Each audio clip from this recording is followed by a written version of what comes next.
The project goal was to create an environment or a building that would allow for those suffering from Alzheimer's, elderly population, and also the population of younger individuals to commingle in a one environment to be socially viable for the elderly population, but also introduce them back into society and step away from the idea that we need to be giving up our whole lives, that we can actually, as a community, heal each other through a shared environment.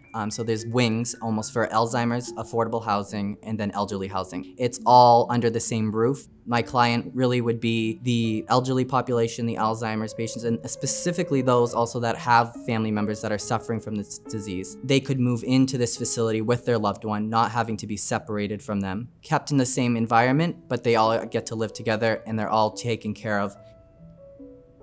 My favorite feature is these 3 cores that are in the building that go directly from the first floor to the 4th floor. I kind of described them as the play space, the reflection area, and then the community area. So in these 3 zones, the community interacts differently with the Alzheimer's and elderly patients that live here. And they're able to see from inside the building into these cores, seeing the social interaction happening down below. And those in the interactive area outside can look up and see through the facade and see the people moving around these ramps that wrap these cores. The playscape, as I said, is a playground for outdoor, for kids at the school to use, where the elderly and younger generation can commingle and support each other. But then you have the reflection area, which focuses on like a reflective garden and more a peaceful area and quiet. And then you have the community area where there's seating for the community to kind of lounge, read, drink a cup of coffee, but also visit with their family members or those who might be living there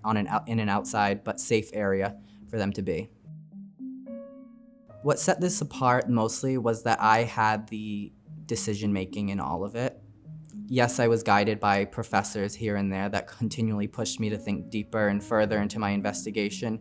But really what drove me was the fact that my meme was diagnosed with Alzheimer's and her 12 brothers and sisters also have Alzheimer's. So it runs deep in my family, and I had the opportunity to investigate something that's near and dear to me and propose an alternative thinking to how we maybe think of medical care in the United States and how we can maybe be more supportive and be more transformative in our way of healing.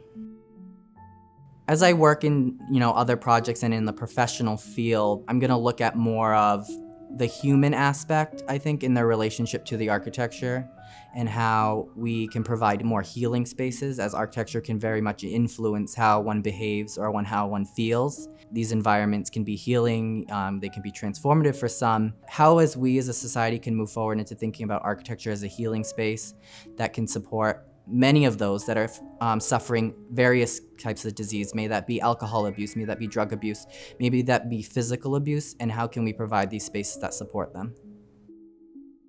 So I would like to thank John Ellis, Jennifer Gaugler, and Laura Kim, my 3 professors that helped me throughout my thesis, pushing me to new heights and new accomplishments.